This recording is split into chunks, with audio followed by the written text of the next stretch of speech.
people, and welcome to the Outbounds YouTube channel.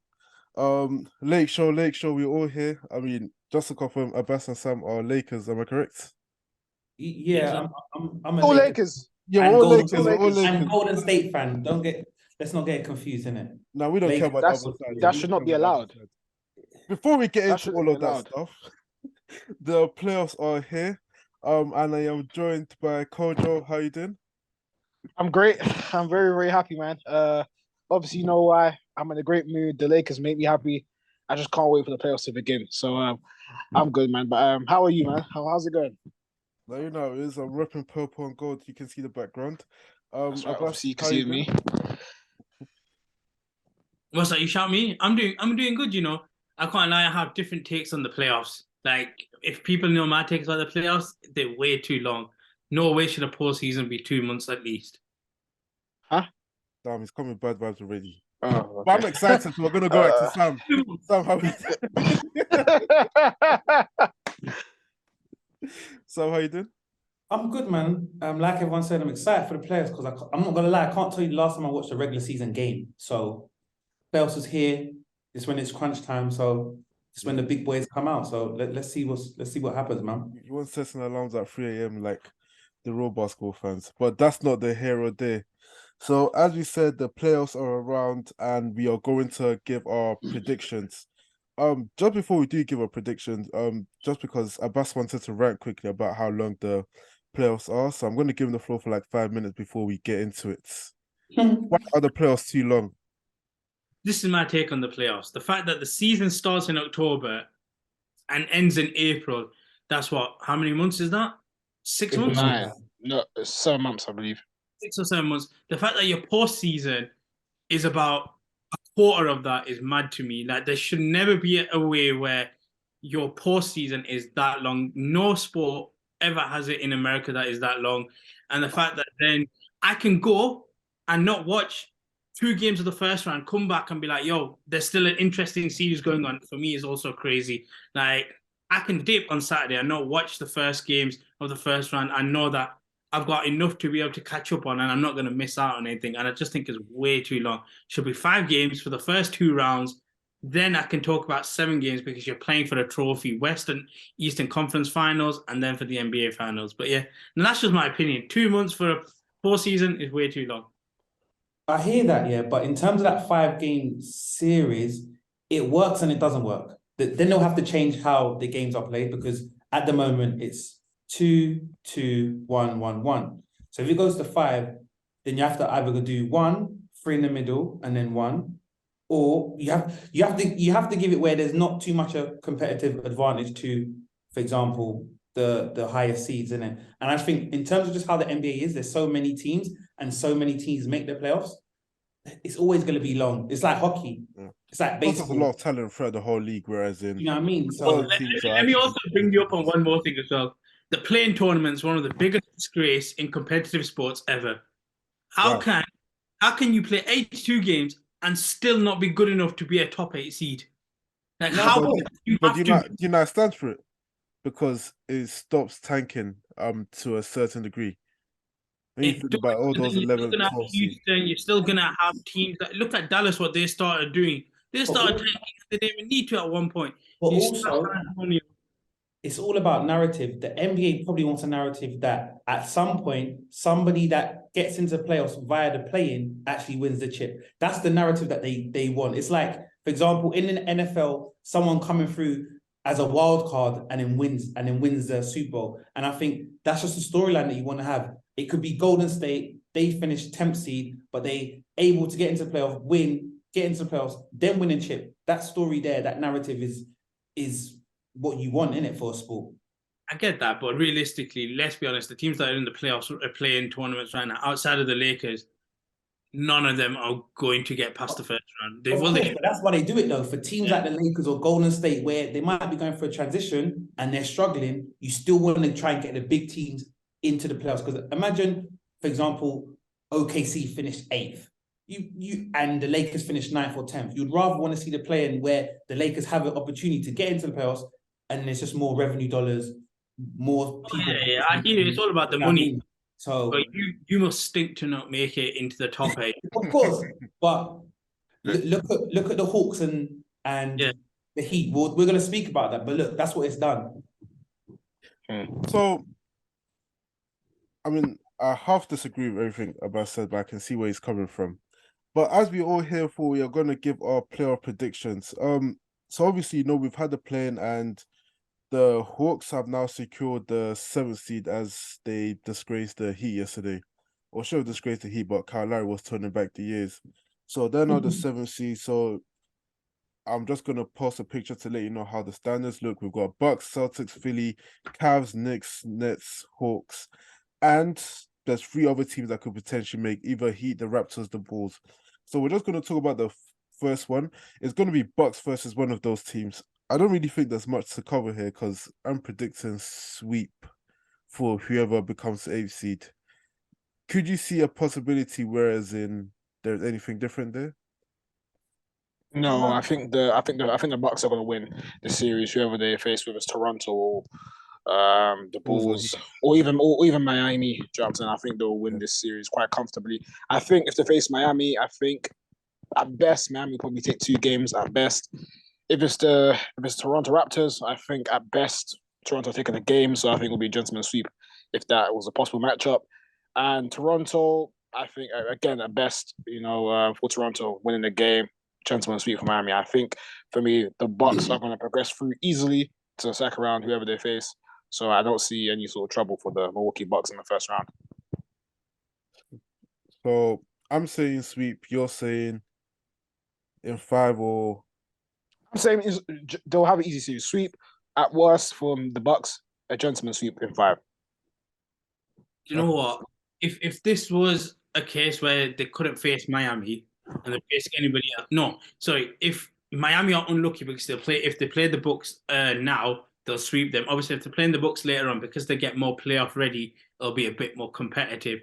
Fortunately, it's just one of them things where I see the Bucks as that team that's on a mission to get back to where they should be, and also to show that Giannis should be the MVP of the season. So I'm kind of with everybody where I think there's going to be no upsets, nothing of the sort, and you'll see the Bucks finish everyone except for the Heat. They'll finish them in 4, but they beat the Heat in 5. Okay, and are we all saying Sam? What in regard to the Bucks? Yeah, it's easy money for them. I think the first round is going to be easy, and we know how efficient the Bucks are. So it would be a sweep or a gentleman's sweep. So 4-0, 4-1. I don't see any of those teams getting 2 games off the Bucks, to be honest. It's kind of crazy for like the past 3-4 seasons. The Bucks have always had the most boring matchups in the first round. I mean, times I've had like Detroit and all those teams. Orlando, yeah. But isn't that based on the East though? It's not their fault. It's just the East. No, I'm just saying it's like in the first one. If you go lower down the standings, apart from the top 5, apart from the top 5 in the Eastern standings, if you go lower than that, there isn't really that much good teams really. So again, like Sam said, it's not really their fault. It's just the dynamics of the Eastern Conference. So yeah, but it is what it is at this point. All right, that's fuck the Bucks anyways. Up until the second series of the first round in the East, we've got Celtics versus the Hawks. Any chance of an upset there? Hell no. I just think you've got the Celtics duo and you've got Jason Tatum. Who's going to guard him? Like, Trae Young's not guarding no one. And in terms of defense and offense, as a complete team, you got the Celtics. So again, that will probably, just because they got Trae Young that can put up points and put up numbers, I would say, it will be a gentleman's sweep. But that's easy again. To be honest, you see the Celtics with their duo and their team, and they got good coaching as well. That matchup should be easy money for them, to be honest. So you're saying Celtics in 5? Yeah, I'm just being generous because I don't know how you. Seriously, you got Jaylen Brown and Jason Tatum. Who's stopping them at Atlanta? Like, they don't even play defense. You know what I mean? You got Capella that's on the boards, but apart from that, he's not a proper wing defender. Yeah. He's a perimeter defender, innit? So I would say, I would like to say 4-0, really, to be honest. Yeah, I agree with Sam, to be honest with you. I can't see the series going no more than 5 games. I'm actually a bit annoyed that the Hawks won yesterday because I like Miami. I wanted them to face Boston. I thought that'd be a great matchup. Well, to be honest with you, Boston will win the first round, whoever they face. Let's be very real. They're completely miles better than Miami and the Hawks. But I thought with the Heat being the 7th seed, I thought it would be a bit more of a competitive first round. Maybe Miami could take 2 games of Celtics. But obviously, because they lost yesterday, it's the Hawks no more than for me it being a gentleman sweep for the Celtics. So at worst case for the Celtics is going 5, but I think they're going to sweep them still. I don't see how they're going to stop Jason Tatum, Jaylen Brown, and obviously just the role players that the Boston Celtics have. I just think it'll be too much for Atlanta. So yeah, I'm going to go. I wouldn't be surprised with a sweep. So I'm going to go. I'm going to call it. I think Boston going to sweep the Atlanta Hawks and progress to the second round, semifinals, and most likely face the Bucks.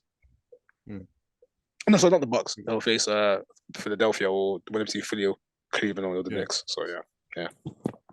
You know what? I'm gonna say that Boston will win the series. However, I think Atlanta take game 1. I think they'll come in. You see, this what I'm liking. I think ATL can take game 1. It's one of them things where everyone's just expecting Boston just to turn up and just play as they want, and then something will happen where the switch won't be there. We've seen Jason Tatum just last year stink it up in the finals. Now, we just said the finals, the first round. I hear it. They gave the work to Brooklyn. Like Brooklyn did what. Oh yeah. No, we say that, but Brooklyn threw that series for me more than Boston won it because they had so many. Man, KD. I think the first 2 games. I think Boston was just too good defensively. They was able to. I don't know, because there was time. Well, actually, no. I think I'm leaning more towards Abbas side on that one. Like the way there was KD a lot of times choking. where in that series, The way KD was choking that series. I think the first 2 games, I think Brooklyn had a good chances to kind of really take the lead and actually capitalize on the inefficiencies of Boston. I hear that, but my thing is that we can't compare this Atlanta Hawks team to that team. So yes, Brooklyn had opportunities which they didn't take, but Boston still swept a much better team than what this Atlanta Hawks team is. Like, take away Trae Young. If Trae Young is not on point, then what are the Nets doing? You're relying on Clint Capella, 5 points and 21 boards. All right, say less. I hear it. So that's what I'm saying. Like, I expect it to be 5, but for some reason, I always think as well, there's always that little bit of complacency with the team when they come out and they just expect to win. Like I said, I've always said about Boston, I do think they're a little bit overrated because I know a lot of people were hyping on them when they were at top of the Eastern Conference, and I always believe the Bucks are the cream, like they are the best team when it comes to the Eastern Conference, and it was just a matter of time. Eventually, they'll get there. There's that little issue with Jaylen Brown where I don't think he's fully on board with Boston after this season. Anyway, myself saying that, I still believe that they'll go through. I still believe Boston will go through, but I do think Atlanta can shock them and take game 1. And then from there, it'll be like, yo, wake up call. Right, let's finish this type of thing. I mean, I'm not going to fully jump and say Hawks are a great team because they're not. And as you said, Trae Young isn't guarding nobody. But then at the same time, they still got Murray in the... Am I right? Dejounte Murray? No, that's... in the backcourt. I was thinking of the other Nuggets one. No, so Siakam in the backcourt, who is a good defender, and I'm going to respect them enough for them to go off in at least 1 game. So I still think the Celtics will win this series, but I do think it will happen in 5. That's just my opinion, anyways. And they're not the same. I don't know. There's something about the Celtics that's just a bit weird. They don't strike me as they're formidable. They were as good as they were last season. Like, they had a really hard start beginning of the season. I think where they are understanding is more to how good they were at the beginning of the season, but then they started tailing off towards the middle and the end. Like, really and truly, Philly have had a better middle to end than them, I believe, anyway. So I'm going to go with the Celtics to win that series, but I'm going to do that in 5. On to the next series, because I do think this one might be a bit closer than. Actually, nah, I like that. I just remember what teams it was. Philly versus the Nets. Um, what are we Let saying me for? start, let me start this off right, and this is where my hater cap comes on. Doc Rivers is 100% on the clock here. I don't care about the players because James Harden is leading the league in assists. He's doing his thing. May not be the points guy anymore like he used to be, but he's leading in assists. Doc Yeah. Rivers, on the other hand, if you do not put down a marker and lead this team to, at the very least, Eastern Conference Finals, you stink. Your coaching resume stinks. Everything about you stinks. And that's my thing about this. In terms of this series, I think this is going to be one of them ones where they're just going to be mismatched. Brooklyn, unfortunately, they just don't have the assets. Credit to them for finishing in sixth after what happened with Kyrie and Kevin Durant. But I think this is going to be, again, one of those series where Joel Embiid showcases why he should be the MVP.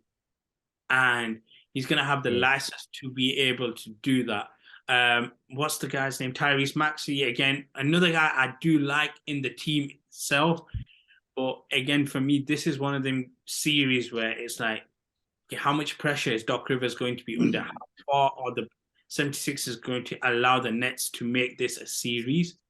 And I think, personally, for me, they have to come, put a stamp down, similar to, especially if Boston and the Bucks go ahead and slam their authority and are like, yeah, we're going to showcase why we're one of the best teams in this conference. I think Philly need to do similar. But for me, the storyline isn't more on the players, it's more on the coach. And Doc, you're on the clock. Yeah, so, I agree with the Doc on the clock. Like, he's been on the clock for the longest since when he was at the Clippers, isn't it? And everyone looks at Doc like he hasn't done nothing since he won the chip with Boston. And I kind of agree that A-ring. He's blown so many leads where, you know, they were favourites to win. And all they had to do is close out the game, and they wasn't able to do it, innit? So, yes, he's definitely on the clock. But in terms of the matchup, I don't see it as straightforward as everyone else sees it. Because I just think with the Nets year, they're one of those teams that their history is not built for them to have superstars. It's just built for them to have role players. And we've seen when they've had role players, they've been a good team, like an enjoyable team. Like when they had D'Lo and Dinwiddie and those guys, they were just they were putting up numbers, dancing on the court, they were having fun. And I think that's what the Nets is all about, having fun. And I think they're going to surprise a few teams. Like you see what Mikal Bridges is doing there. Since he's been on form. And they've got that camaraderie where, you know, they're playing as a team and it's like, there's no superstars. We're all here to help each other. So I don't think, I do think the Sixers will win, but I think it'll be probably in 6. Like the Nets are going to step up and take some games. And going back to Philly, do we know, like I like Tyrese Maxey, but do we know what Tyrese Maxey is going to step up and show up in the playoff game? Do we know what James Harden we're going to get? And we know Joel Embiid. Yes, he could put up numbers, but when things are not going his way, my back's hurting, my knees are hurting. I'm going to take time out of the game. Yeah. So we just need to see how the series pans out. But I think it'll be probably the Sixers in 6. No, small sport agree. Because I know there's just something weird with the Sixers. And I remember from like 2018 up until 2021, every single year I'll be saying, nah, it's Philly to come out the East, it's Philly to come out the East. But they've got like that bottle gene in them. Even before Doc Rivers came, you saw the series against Toronto, even though Kawhi hit that big shot, but then you've had Ben Simmons, who at that time was giving you like 18 points a game. Tobias Harris is another player, giving you 18 points a game. Jimmy Butler's giving you 20. Then you've got Embiid. Then you've got JJ Redick coming off the bench and these squad players, and you're still not able to close that series. And even in the Embiid era, the furthest they've gone is the conference semis anyways. And I remember when they lost game 1 against Brooklyn in 2019, yeah, when Dudley started doing all that thing, and then Ben Simmons did it back to him, which is what you went back to the whole stuff with having fun. Don't quite quickly ask around in terms of someone's already given it. Is this season championship or bust for Philly? Yes or no? Yeah, go for it. No, I'll just say yes or no, because like, as we've all said, the Bucks are the prohibited favorites in the East, innit? So it's not like for example, you've got a number one seed, which is a bit iffy, and okay, cool, the Sixers can beat them at some point. But just the way the Bucks are, and they've been together for a long period of time now. They've got a run, they've got a cohesion, they've got a ethos and structure in terms of how they want to play and Bucks basketball. I just think, yes, it is finals or bust, but it's going to be difficult to get past Milwaukee anyway. So to kind of lower the standard, you just say it's conference finals or bust for me, to be honest. Do you agree, I'm Fabio? conference. Yeah, I agree. I think for me, we got a lot of standing for Philly. I think it should be conference final or bust. Again, like Sam said, the prohibitive favorites are the Milwaukee Bucks. So I feel like to kind of overtake them is going to be a very, very tough ask with their experience, especially how they won a championship 2 seasons ago. Boston, for me, are Philly's bogey team. I still think Boston are a better team than Philly in terms of their depth. So again, that's another tough ask. So I wouldn't, for me, have the expectation that the 76ers, for me, season is a championship or bust season. I feel like it's a conference final because, like you said, like since we've been watching basketball, I've not seen Philly get to a conference final. Do you know what I'm saying? So I feel like for me, it should be baby steps. Yes, they've got MVP caliber talent with Joel Embiid. He's averaging 30 points a game. He's hungry to win a title. They've got good players around him. They've got a NBA Hall of Famer coach, Doc Rivers, which obviously I know you have a bit of criticism for. But again, they need to kind of get past those hurdles. And I still think them not reaching the conference final with this squad, I still think that's a big miss. So again, it's definitely an aspiration for them to at least get the conference final. I feel like if they get the conference final, I think it's a good season. And the next season, again, we can say, you know what, maybe it's championship bust if they can still maintain the role players, and obviously Joel Embiid's in good form. Now, I get you guys are coming from. The only reason I'm still leaning towards it might be championship or bust is 2 reasons. Is one, time isn't really on James Harden's side like that. Like obviously he's like what 33 years old now or something like that. I think remember he used to be an MVP level caliber player. Now he's performing at an All-Star level. Before All-Star level, you start dropping to like remember Max Kellerman's 1 to 5. You start becoming a 3, and I think it's kind of similar to what you even have with like Russ. I think Russ is just lucky that he's now able to even then play with 2 stars that are better than him and stuff like that in Paul George and Kawhi. But I think it's one of those things when you keep having failure after failure and after failure, and obviously Bucks are my favorite as well, but that's just because they have Giannis. We don't really know what Middleton is like because he's dealt with a lot of injuries this season. So how do you know how he's going to perform? And I think he's really the key there. I mean, Drew Holiday is good, but offensively, when palms start getting sweaty, I'm not trusting him to be the one to close the game for the Bucks. And me and Sam have had this back and forth of what Giannis does as a closer anyway. So I think I think Middleton Come on, you already know, man. I think Middleton is kind of the key for how much, but then it's not a thing to me, whereas in the Bucks are so overmatched to the point whereas in Philly can't compete. And then B said it earlier when he dropped that 3 in Jokic face. He said he's due for a big playoff run. Philly are due for a big playoff run. So I mean it's time to cash in. But just before we move on to the next series, so what are we all saying for that? I'm going with Sam. I'm going to go Philly in 6. I do think Brooklyn with Mikal Bridges, Dinwiddie, and Thomas as well. Cam Thompson. Yeah, she's not funny. And that stuff. I do think they might be able to go to the point where they can still 2 games because Doc Rivers in it. So yeah, I'm gonna go with Nets in 6. So next Philly in 6. Yeah, I agree. I'm gonna go Philly in 6. And I'm saying Philly in 7. Oh wow! Explanation? It's gonna go the distance, yeah. Because basically, I think, like you guys have said, the pressure is going to be on Philly. The Nets will play like a team that are free flowing, and I think once you have one or 2 of them games where, okay, certain things aren't going for Embiid, James Harden's not getting his points because of obviously the way he gets to the basket isn't going to reward him with free throws. If they go cold, they have a cold stretch where they miss about 5-6 shots in a row, and Brooklyn go ahead and score on the other side. All of a sudden, you got 10-12 all run, and And I just don't trust Doc like that. I don't trust him. And for that reason, I think they'll go 7 and it'll be one of them pressure games. I can't say it because it's just not possible to say it because I like Embiid as much as I do. But I don't think there's needle movers to win the championship on that team. I don't think they're ready to win the championship because there's just a couple of players in the NBA for me that are just above anybody when it comes to the game itself. So that's why I can't put them to win the championship. But I do think they'll end this in 7 because I think they'll cave under a bit of pressure as well. Interesting. Okay, so now on to the final matchup in the conference.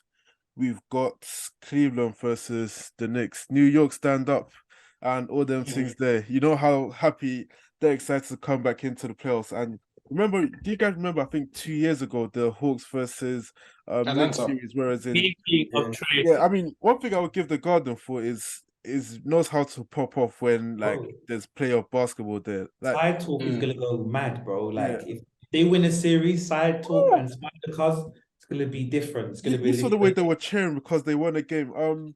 Bring out them guys. I can't remember their name. You know the ones that are always doing the skits outside Brooklyn Center. yes, side talk. Side talk. Yeah, side talk. Yeah, that's what I'm saying. Yeah, side talk. That might be.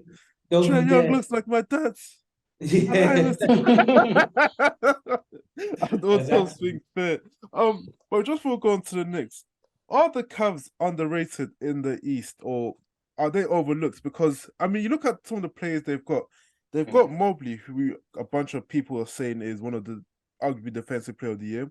You've got Donovan Mitchell, who's never missed the playoffs in his career, and we saw. He's a player, in my opinion, that when the playoffs come, he elevates to another level, even though he's an all-star already. You've got Levert as well, who can give you buckets, rim Darius protectors, and Garland. You got rim Jared protectors, Allen. and yeah, I was gonna say Allen as well, and all those Ricky Rubio, who as a backup, when he's not one of your best players on this team, is a really nice piece to have. Osman as well, he was decent in when he was running with LeBron and all those guys there. So are they overlooked in the East? Like, because you always hear of the Philly, Celtics, and Bucks, but no one ever mentions the Cavs. I don't think they're overlooked. I think the best they will probably achieve this season is a second round, which I think is not too bad. Again, I just think the likes of Philly having Jordan B, James Harden, a very dynamic, experienced, multitude talent in their team, I think will surpass this Cavs team, which are kind of a bit inexperienced when it comes to playoff action, if you're being honest here, because obviously last year they missed out on the postseason, obviously used Atlanta in the play-in. I think that factors in to why we kind of, don't really take them seriously as a threat to maybe charge an Eastern Conference. So I don't look at them as a team which, were underrated. I think, they'll win this series against the Knicks, in my opinion. I think we'll go 7 games. I think we're aiming for a distance here. But I don't see them, getting past the second round. I think for me, semi-final is their reach for the season. So are you saying they're not overlooked because the expectation for them isn't or shouldn't be great anyways? I think just quickly, I'm just gonna say, Cleveland's been stuck in what I call the LeBron shadow, and but outside of LeBron, you don't really look at Cleveland and say they're going to do anything because without LeBron at the start, they were always a lottery team. They were one of the worst teams. Even with Kyrie, they were still one of the worst teams.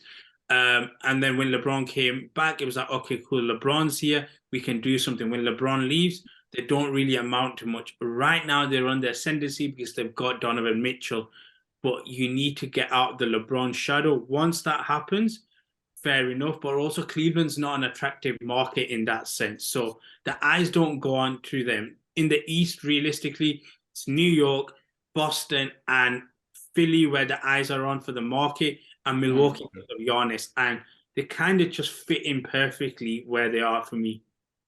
So yeah, I agree with the best on that. Just a quick question. Reason. So how did they get out of LeBron's shadow then?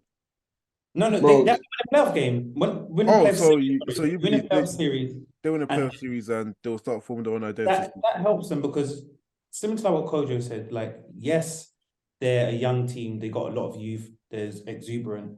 And in terms of this season, you probably you'd want to see them get to the second round. They are a dark horse because if you look at their starting 1 to 5, like there's so much potential there. So I would say second round is a good achievement, but they're a very dark horse. But within the next 2 to 3 years, they will probably be dominating the East. Yeah. If you look, you got Gartland, you got Donovan Mitchell, Evan Mobley, Jared Allen, and whoever you want to put in as another fifth position. Chris, you got Levert as well. There you go. Yeah. So if you go with that starting 5 in the East, you compare it to everyone else, you got the rim protectors in terms of your 2 bigs, the Twin Towers, like what they had in San Antonio, and then you've got your 2 scorers and a backcourt that can go for 40. Like, do you know what I mean? We've seen Donovan Mitchell go for 70. We've seen Gartland go for 45, 50. So if they put all those pieces together, like they've got ammunition and they could do it. So within the next 2 to 3 years, they will probably go to ascendancy and take over the East because Embiid's getting old, Harden's getting old, Maxi's there, but Maxi's not a A-type player. I would say he's more of a B-C. And then you've got Boston. We don't know where, like, as I was saying earlier, Jaylen Brown, his head's not really there. Everyone's trying to split up that duo there. The Knicks, no superstar wants to go there. The Nets, they're still building. So I think that's how they're going to get out of LeBron's shadow. And obviously the Cavs are coming to the ascendancy as well. So I would say, I know you're going to ask this soon, I would say the Cavs in 6. And they'll probably fall by the wayside in the second round. But if anyone wants to cause an upset, I would say them guys will cause an upset. I just want to ask, just quickly, are we expecting the Knicks to do anything in this series? I think they'll give it a very good go. I think they'll make it very interesting. I feel like they'll push the series to a distance. I think they can still win the series. I wouldn't be surprised if they did win because I think they have been great this season. You know, Jalen Brunson's been their best player. You know, Emmanuel Quickly has been, you know, quite good, you know, as a role player. Julius Randle has improved this season, kind of showing similar sort of performances that he had 2 seasons ago. So again, I think it's possible the Knicks can get out of the first round. I wouldn't be surprised. But I'm just looking at the multitude of talent that the Cavs have and again with the potential and the uprise they have in the young players. I'm just favouring them more, especially how they've got the home court advantage. But I think the Knicks, I think they're going to take it to 7. They could possibly win this series. But I think overall, no matter what, you're going Cavs at 7. Season, I'm going to go Cavs at 7, but I wouldn't be surprised if the Knicks do win because I think it is going to be quite close. So yeah. Abbas, what are you thinking? So this is the thing. The Knicks beat the Cavs in the regular season in terms of the series. So it's not to say that it's impossible. The only problem I look at it is, in terms of the players-wise, the best player on the court is Donovan Mitchell. And playoff Mitchell is a different bowler. So that's the one thing I will definitely say. So if you're looking at it from, because of how basketball is, as much as it's a team game, there's an element of the star being able to elevate the rest of the team. And I think Mitchell can do that. The other thing I'm going to go is New York pressure. And one of them things that a lot of players don't realize it until you're there. Similar to LA pressure. It's only a thing until you're there and then you realize what it is apparently. They're starving for it. They've had opportunities where they were the favorites in a series and they still couldn't make it out. And this is going to be one of them as well that you look at, especially if we just talked about what we have with the Cavs. For them to get LeBron out of LeBron's shadow, they have to win a series that on paper looks like they're 60-40 favorites or 65-35 favorites. And this is one of them where I do believe they get out of it. I think what they'll end up doing is add more misery to New York and win in the Garden and win in 6. And that's where I see this series going. And I think Mitchell, again, will just step up and do his thing. No, I kind of agree. I'm going to go with the Cavs in 6 as well. I do think, as I said, like Knicks basketball just seems fun whenever it's happening in the Garden. I don't know, because for a franchise that has so much failure in recent years, I don't know, that just thinking about what happened in 2021, and obviously you're thinking, I mean, no arena knows how to boo a superstar more. That's why like people love going to the Garden, and Garden's also known for having historic performances. Everyone just goes back to Melo's 61, I think it is. MJ 55 to double nickel. Yeah, Kobe 60. Steph Curry. I think KD got 55. Like, so players just go in there, and I mean, as I said, this New York stand up, and I'm not going to put it past Julius Randle, very, very streaky player. One time he's dropping 55 on 85% efficiency. Next thing you're looking is like, I'm better than this guy. So I don't know, it's gonna be interesting to see. I do think that is the most level matchup, just because, as I said, you mentioned the New York pressure, but at the same time, there's also a feel good factor when you're performing well in New York that's able to elevate you, I do believe. So I'm gonna go with Cavs in 6. But yes, that is the end of the Eastern Conference prediction. I don't know if I'm just gonna put this one after the other. I'm gonna release one day after the other. So if I do release it one after the other, we're going for a break. If I do release it the day after the next, thank you for watching. And anyways, you're gonna see both anyways within a 2-day period, regardless. So it is what it is. Poor production planning, but here we are. So, anyways, thank you for watching the Eastern Conference prediction, and we'll be back for what everyone is waiting for, the Beast of the West or the Wild West, whatever the saying is. So yeah, so